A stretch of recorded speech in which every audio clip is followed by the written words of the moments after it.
الحمد لله رب العالمين والصلاة والسلام على رسوله النبي الكريم أما بعد. رئيس الحفلة المعقد وأساتذة الكرام وإخواني الأحبة، إن السيرة النبوية وسيرة الصحابة العطرة النيرة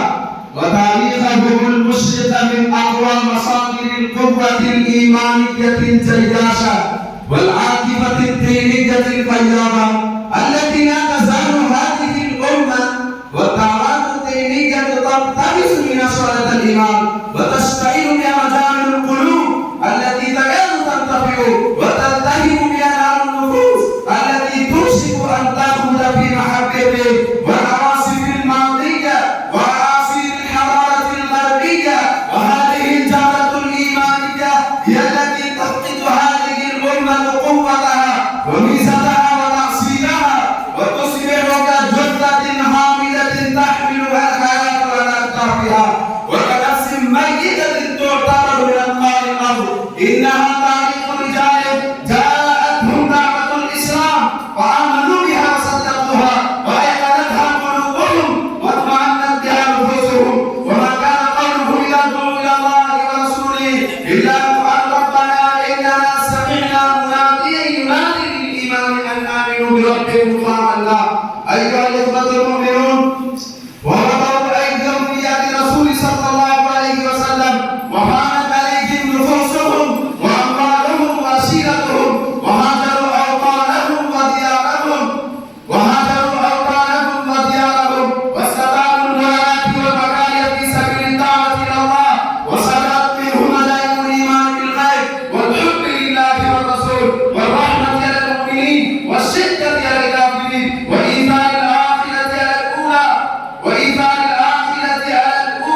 والهداية على الجبال والحرص على دعوة الناس وإرادة خلق الله من عبادة العباد إلى عبادة الله وحده، ومن جور الأديان إلى أمن الإسلام، ومن ضيق الدنيا إلى سعتها. لم يسبق لها مثيل من قبل، وبرزت منهم الاستعانة بزخارف الدنيا وحطامها والشوق إلى لقاء الله والحنين إلى الجنة وبلوغ الهمة وبعد النظر في نشر رفق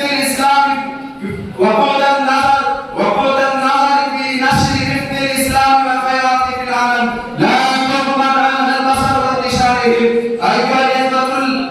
الإخوة المؤمنون، لماذا انتشروا في مشارق الأرض ومغاربها وسهولها ونزولها وأقوالها وأنجابها ونسوا في ذلك لذاتهم وهدروا راحاتهم وغادروا أوطانهم وبذلوا مهجهم وحرموا من أموالهم؟ إنهم انتشروا بنشر الدعوة والهداية لتقبل القلوب على الله وتقبل ريح الإيمان المباركة الطيبة وليسود جو التوحيد على الناس كلهم وتقوم دولة الإسلام والدين في كل ناحية من أنحاء العالم. وقدموا تضحيات ضخمة بالمال والنفس كي تعم الفضائل والمكارم ولا تكون جولة وصولة في أي منطقة وقدر إلا بالإسلام الذي جاء به محمد. أيها المستمعون الكرام، إذا أمنتم النظر في هذا العصر الحديث الذي نمر به اليوم سوف ترون أن الناس قائمون على شفا جروف النار وواقفون على حفرة من النار، وأعداء الإسلام قد قاموا لاستئصال المسلمين على قدم وساق وهم يبذلون كل ما في وسعهم من الإمكانيات ويقدمون من التضحيات ويتحملون في سبيل ذلك المصائب والمشاق، والحاجة ماسة إلى أن تكونوا حملة لواء الإسلام حتى رفضت رايتهم على جميع الأديان فلا يبقى أحد إلا وقد اعتنق الإسلام. وقدموا أمام الناس نموذجا مثاليا عمليا لهذه الكلمة: أينقص الدين ولا حي في غاية من الوضاحة. والصلاة والسلام على سيد الأنبياء والمرسلين وآخر دعوانا الحمد لله رب العالمين.